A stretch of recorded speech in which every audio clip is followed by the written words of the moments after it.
Bom dia, boa tarde ou boa noite ainda, dependendo do horário que você está me assistindo. Vamos continuar o nosso estudo aí referente às agravantes no direito penal. Nós já vimos aí a reincidência, nós já vimos o motivo fútil e o motivo torpe, nós já vimos aqui o para facilitar ou assegurar a execução, a ocultação, a impunidade ou a vantagem de outro crime. Vamos partir agora para as outras agravantes, né? A agravante aqui da linha C. A linha C, ela fala assim: a traição de emboscada ou mediante dissimulação ou outro recurso que dificultou ou tornou impossível a defesa do ofendido. Olha bem para cá. O legislador, quando colocou no inciso 2 do artigo 61, a linha C, essa espécie de agravante, o que ele quis, na verdade, não foi agravar a pena apenas daquela pessoa que, de alguma forma, mediante traição, emboscada ou dissimulação, praticou o crime. O que ele está agravando, na verdade, e é isso que eu quero que você perceba aqui a partir de agora, é o que ele está agravando é o recurso que dificultou ou tornou impossível a defesa da vítima. É isso que ele está agravando. Ele não está agravando a emboscada ou a traição somente dessa forma. A traição, a emboscada ou a dissimulação são exemplos de hipóteses que de alguma forma dificulta ou torna impossível a defesa da vítima. Então, na verdade, o que ele está agravando aqui é o quê? É o meio pelo qual o agente pratica o crime. Se o meio que ele está praticando o crime dificultou ou de alguma forma tornou impossível a defesa do ofendido, há um agravamento da pena. Então, por exemplo, se você, para poder, de alguma forma, furtar um bem, você engana a pessoa, vai lá e pega esse bem, vai haver agravante. Só cuidado que a dissimulação, ela qualifica o furto, né? Eu só estou usando aqui para você poder compreender o exemplo. Se o agente pratica algum tipo de meio ardil para poder efetuar a conduta criminosa, ele vai estar em curso nessa agravante. Eu volto a repetir que traição, emboscada ou meio que de simulação são apenas o quê? Exemplos de meios que de alguma forma dificultem ou tornam impossível a defesa do ofendido. Eu vou me reportar ao homicídio, porque em relação ao homicídio fica mais fácil de você enxergar essa agravante aqui. Mas lembrando que no crime de homicídio, isso aqui também qualifica. Ora, e se qualifica no crime de homicídio, não pode agravar em razão do bis e idem. Então imagina que o camarada está vindo numa moto, aí o cidadão da garupa vira para o que está na calçada e fala: você é o fulano? Sou. Pá! Isso quase não acontece, né? E dá um tiro na cara do cidadão. Isso foi mediante o que? Emboscada. Né? Foi uma situação que causou uma certa surpresa, dificultou a defesa da vítima. Na hora que você é pego de surpresa, na hora que você é surpreendido, como é que você vai se defender? Não dá. Não tem como você se defender. Deu para você poder compreender, então? O que ele está aqui agravando é o meio que torna impossível ou dificulta a defesa da vítima. Um outro exemplo. Se eu, de alguma forma, der alguma substância para a vítima e essa substância reduzir o seu discernimento, ela não consegue, né, efetivamente se ordenar nos pensamentos, ela perde a noção do que é certo e do que é errado, e eu aproveito isso para praticar o crime, eu também vou estar diante dessa agravante. Por quê? Porque no momento que eu dou para o agente, para a vítima, algum tipo de substância que de alguma forma, né, tira dela o total discernimento, de tal maneira que ela começa a ter imaginações alucinógenas, ela começa a sair da normalidade, eu estou dificultando sim a sua defesa. Então imagina que eu dou para a vítima algum tipo de substância para que ela saia do normal. E enquanto ela está totalmente alucinada, eu vou lá e aproveito essa situação para poder retalhar o corpo dela todo, porque a minha hipótese, a minha intenção é praticar lesão corporal. Essa minha lesão corporal vai ter essa agravante. Por quê? Porque no momento que eu dei a substância alucinógena para ela, eu tornei impossível ou até de certo modo eu dificultei a sua defesa. Beleza? Tranquilo? Então vimos aqui que o que ele está agravando na verdade é o meio do qual traição, emboscada e dissimulação são exemplos. Tranquilo? Vamos para aqui, para a hipótese da linha D. A linha D, ela fala assim: com emprego de veneno, fogo, explosivo, tortura ou outro meio insidioso ou cruel, ou de que possa resultar perigo comum. O mesmo raciocínio que nós utilizamos para a linha C, nós também vamos utilizar para a linha D. Porque a linha D, ela não está agravando o simples fato do agente usar veneno. Ela não está agravando o simples fato do agente usar fogo. Ela não está agravando o simples fato do agente usar explosivo. Ela não está agravando o simples fato da tortura. O que ela está agravando é o meio insidioso utilizado, o meio cruel utilizado ou o meio que resulta perigo comum. Você quer ver? Vamos começar a analisar cada um aqui. O que é meio insidioso? Meio insidioso é aquele meio onde eu, de maneira sorrateira, vou lá e coloco uma substância, por exemplo, na comida de alguém sem que essa pessoa veja. É aquele meio ardil, sem que a vítima veja, eu vou lá e faço. O veneno. Por um acaso você pega veneno, coloca na comida dos outros e fala assim, toma aqui, come essa comida que eu coloquei veneno? Não.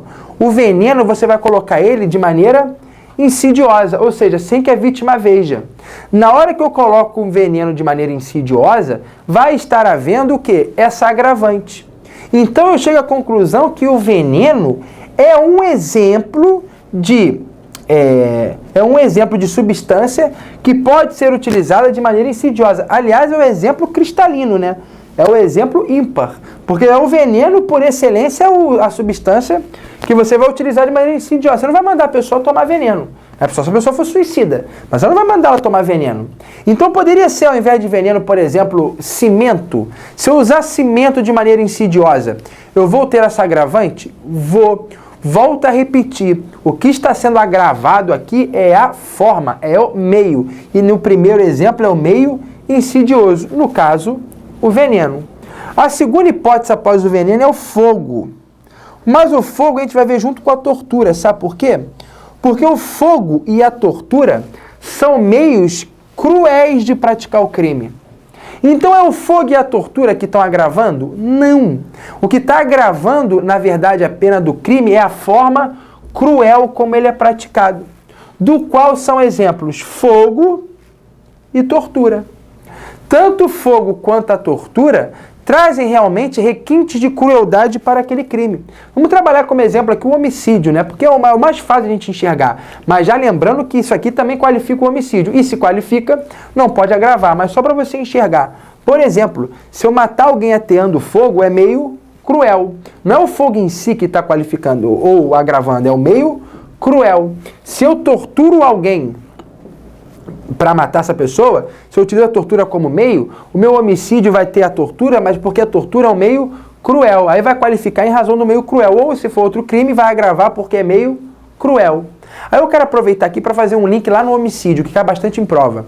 Se você for no artigo 121, parágrafo 2º, inciso 3 do Código Penal, você vai ver que lá está escrito exatamente igual ao que está escrito aqui, com emprego de veneno, fogo explosivo, tortura, né? Só que lá ele ainda inclui a asfixia, né? Que aqui não está incluído.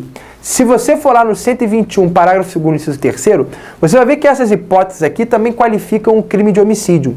Mas tem uma hipótese que eu queria que você desse uma especial atenção, que é justamente na tortura. Por quê? Porque dependendo do dolo do agente, o crime muda. Se o dolo do agente for praticar a tortura e em razão da tortura vier a morte, nós vamos estar diante do crime de tortura qualificada pela morte, que está previsto no artigo 1º, parágrafo 3º da Lei 9455.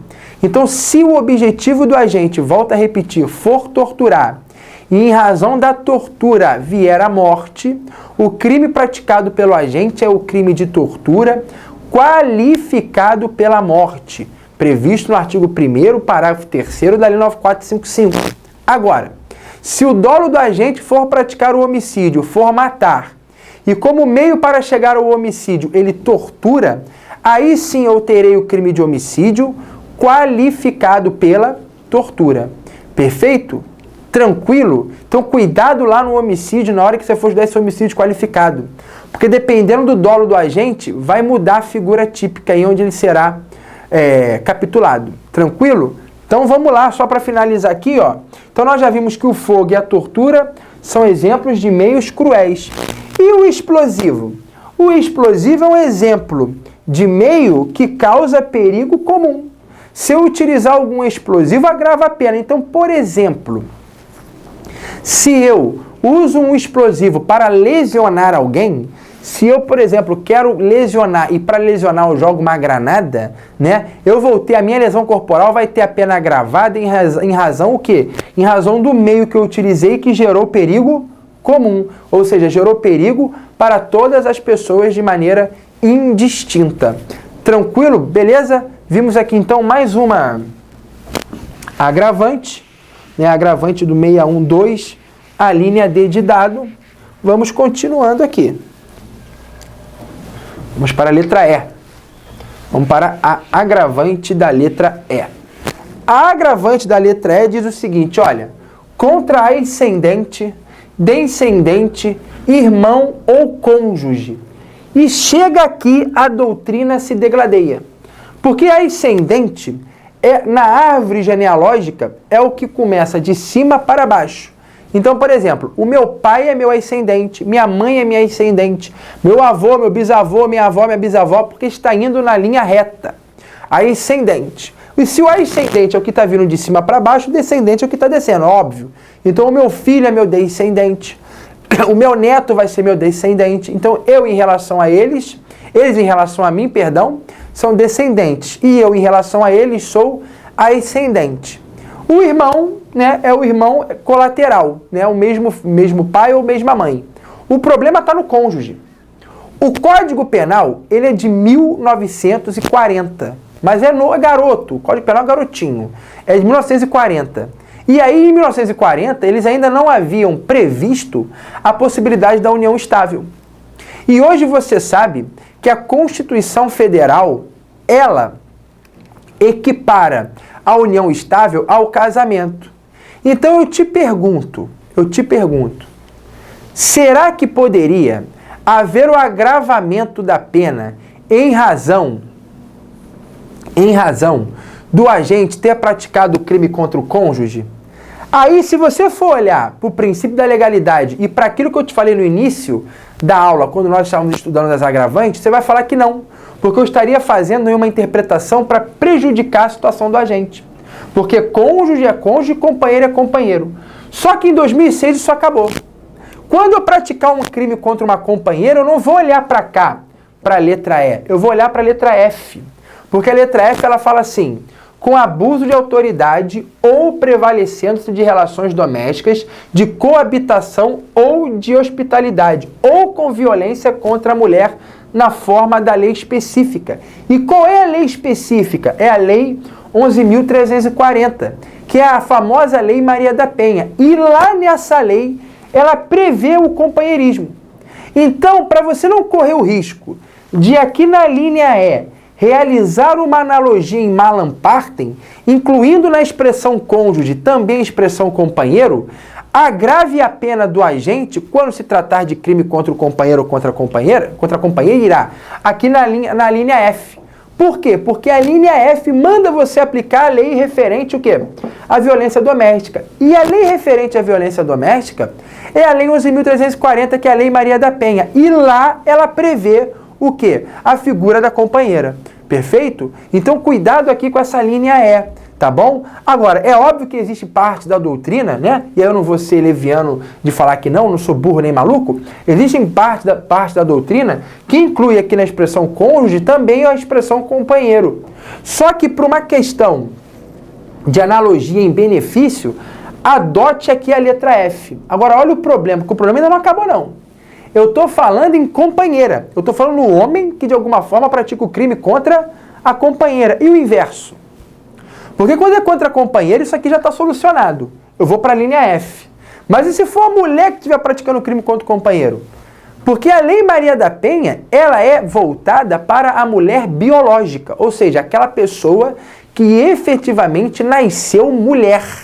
Se você pegar a lei, você vai ver que o legislador ele sempre se refere à ofendida. E não ao ofendido, ele fala ofendida, porque o objetivo do legislador foi proteger a mulher, mas a mulher biológica, aquela que efetivamente nasceu mulher.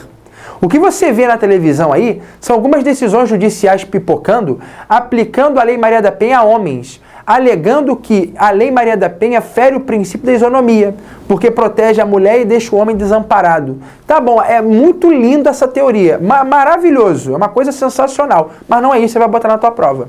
Na tua prova você vai botar que a Lei Maria da Penha é somente aplicável às pessoas do sexo feminino, ou seja, a mulher, mas a mulher biológica, a mulher biologicamente mulher mesmo, nasceu mulher.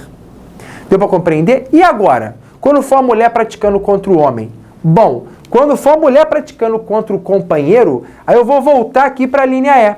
Porque a linha E fala assim, contra ascendente, descendente, irmão ou cônjuge. Se você adotar a teoria que aqui no cônjuge ele também está usando o companheiro, você vai dizer que eu aplico essa causa de aumento, essa agravante, perdão. Agora, se você disser que pelo princípio da legalidade não aplica, aí não vai ter agravante. Perfeito? Professor, se cair numa prova, o que eu faço? Bom, a CESP, em específico, vem admitindo aplicar essa agravante também ao companheiro. Então, aqui no cônjuge, ele entende também ser companheiro. Então, o seu concurso é CESP, parceiro, cônjuge, companheiro, pode botar aí como sinônimo. A gente sabe que a CESP é uma banca que cria jurisprudência à parte. Mas se você só quer passar no concurso, deixa a sua convicção pessoal de lado, marca o que o cara quer e vai ser feliz, parceiro. Beleza? Tranquilo? Tem horas na vida da gente que é melhor a gente ser feliz do que estar certo, né? Tem gente que prefere estar certo, morrer certo, mas ser infeliz. Meu irmão, para com essa palhaçada. Vai ser feliz, parceiro. Deixa de estar certo e vai ser feliz, irmão. Deixa o seu orgulho de lado e vai lá ser feliz, né? Olha aqui para a linha F, né? Já comentei a E e a F, inclusive, junto. Mas vamos ler aqui a F. Com abuso de autoridade ou prevalecendo-se de relações domésticas, de coabitação ou de hospitalidade, ou com violência contra a mulher na forma da lei específica. Já falei que a lei é a Lei Maria da Penha, né? Deixa eu falar uma coisa para você aqui, aproveitando que eu estou falando da Maria da Penha.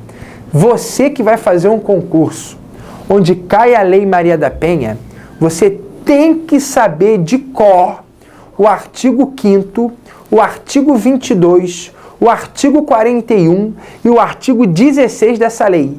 Vou repetir, artigo 5º, artigo 16, artigo 41 e artigo 22. Esses artigos, eles devem estar no seu sangue, porque são os artigos mais cobrados em concurso público em se tratando de Lei Maria da Penha. Quando tu pegar o seu código, se é que você já comprou o seu código, né? Ah, porque eu não comprei código, vou ficar só olhando para a cara do professor. Se você não comprou o seu código ainda, não dá. Mas se você já comprou o seu código, você vai lá nesses artigos, dá uma lida e você vai entender o porquê que eu estou falando isso.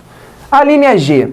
Com abuso de poder ou violação de dever inerente ao cargo, ofício, ministério ou profissão. Então, sempre que a pessoa praticar o crime numa dessas circunstâncias, nós vamos estar diante aí de uma agravante, ou de uma agravante, ó, a pena será agravada, perfeito? Com abuso de poder ou violação de dever inerente a cargo, ofício, ministério ou profissão, né?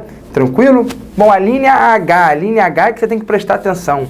A linha H, ela diz o seguinte, olha, contra criança maior de 60, enfermo ou mulher grávida.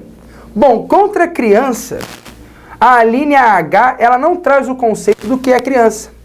A linha H do artigo 61 do Código Penal não nos diz o que é criança.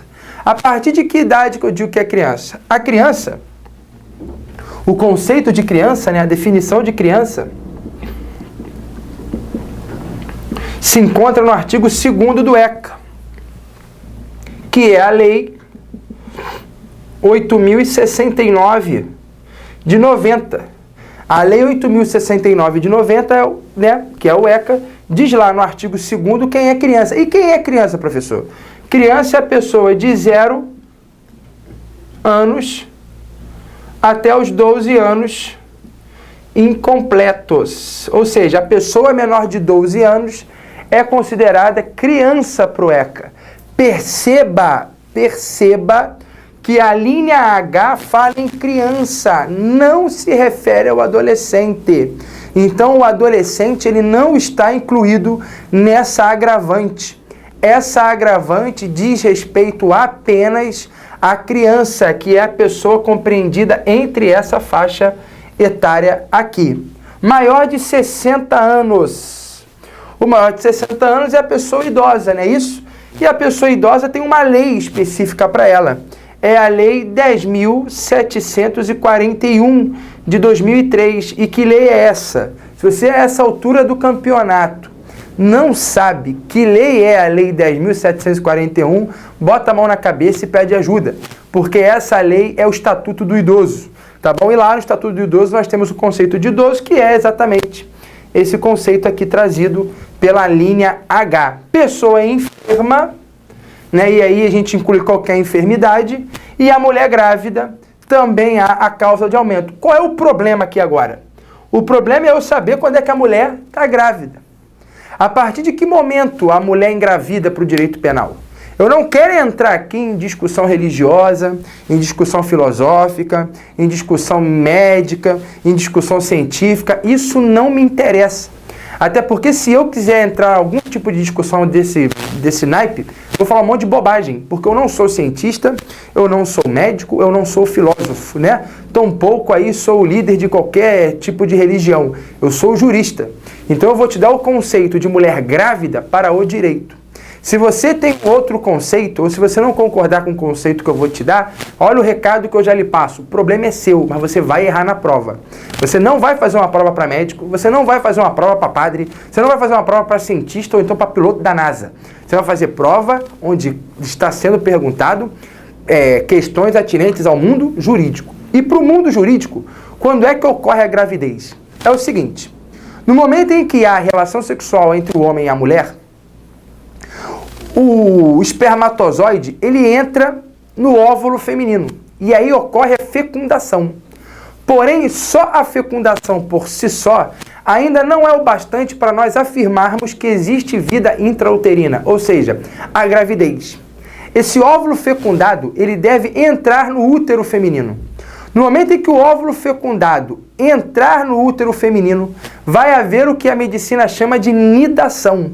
Então a nidação é a entrada do óvulo fecundado no útero feminino. Quando o óvulo fecundado, e o óvulo fecundado forma o zigoto, quando o óvulo fecundado entrar no útero, a partir desse momento existe para o direito o quê? Gravidez. Então a mulher ela passa a estar grávida a partir do momento em que o óvulo fecundado entrar no útero feminino. Perfeito? No momento em que o óvulo fecundado entrar no útero, eu já posso afirmar aí que houve a gravidez. É por isso que é aí totalmente liberada aquela famosa pílula do dia seguinte.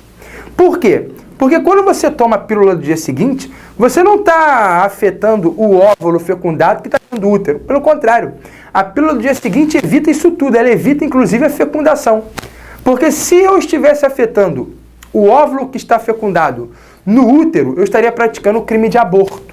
Tranquilo? É por isso aí que aquela pílula ela é aceita e é vendida aí nas farmácias do Brasil. Tranquilo? Então a mulher grávida ela vai estar grávida quando para o direito? Quando o óvulo fecundado entrar no útero. Antes disso, não há gravidez. É por isso, por exemplo, também que o DIU é admitido no Brasil, pois não se trata de aborto. Tá bom? Tranquilo? Então, deixando de lado as discussões filosóficas, religiosas e científicas para o direito, esse é o conceito de gravidez. Então, quando a mulher se encontrar nesse estado, eu já posso afirmar que há a causa de aumento da linha H. A linha I, quando o ofendido estava sob a imediata proteção da autoridade. A linha J, na ocasião de incêndio, naufrágio, inundação ou qualquer calamidade pública ou de desgraça particular do ofendido. E a última aqui, que é o que mais cai em concurso público, em estado de embriaguez pré-ordenada. Presta bem atenção. A embriaguez, ela nem sempre exclui a culpabilidade do agente. Quando você vai estudar lá a culpabilidade, você vê que um dos elementos que compõe a culpabilidade é a imputabilidade. Ou seja, imputabilidade é a capacidade que nós temos de imputar alguma coisa a alguém. E como nós estamos nos referindo ao direito penal, é a capacidade de imputar uma pena a alguém. Só que existem pessoas onde essa capacidade de imputação da pena não é possível. São os chamados inimputáveis. E os inimputáveis para o direito penal são 3. Nós temos o menor de 18 anos, nós temos o doente mental e nós temos aquela pessoa embriagada, completamente embriagada, em razão de caso fortuito ou força maior. Só que a embriaguez pré-ordenada não está incluída nesses casos de inimputabilidade. Pelo contrário, a embriaguez pré-ordenada, o agente que está embriagado de maneira pré-ordenada, ele responde pelo crime praticado e ainda por cima vai ter a sua pena agravada. Mas o que é embriaguez pré-ordenada? Você sabe que tem gente que só toma coragem depois que bebe. Aliás, eu tenho até o hábito de falar aqui que a bebida entra, a verdade sai. Tem gente que só toma coragem de fazer alguma coisa depois que a bebida entra, né? O camarada tá lá olhando para a mulher tá olhando para ele, ao invés dele ir puro na mulher, não, ele só vai na mulher se tomar cerveja. Parece que só vira homem se tomar cerveja. Tem homem que é assim, né? Só vira homem se tomar cerveja. Só que tem gente que para praticar um crime, o que ele faz? Ele bebe para tomar coragem. É igual o carinha que toma cerveja para tomar coragem e chegar na mulher. A pessoa que bebe para tomar coragem para cometer um crime está diante da embriaguez pré-ordenada. E se ele praticar o crime nessas circunstâncias, se ele praticar o crime nessas condições, ele vai ter a sua pena agravada. Vai haver a agravante do artigo 65, inciso 3, a linha L do Código Penal, tá bom? A embriaguez pré-ordenada não é causa de exclusão da imputabilidade. A embriaguez pré-ordenada não gera inimputabilidade. Pelo contrário, na embriaguez pré-ordenada, a gente responde pelo crime e ainda tem a sua pena agravada. Perfeito? Terminamos assim, então, o estudo das agravantes, do artigo 61 do Código Penal. Um forte abraço e fique com Deus.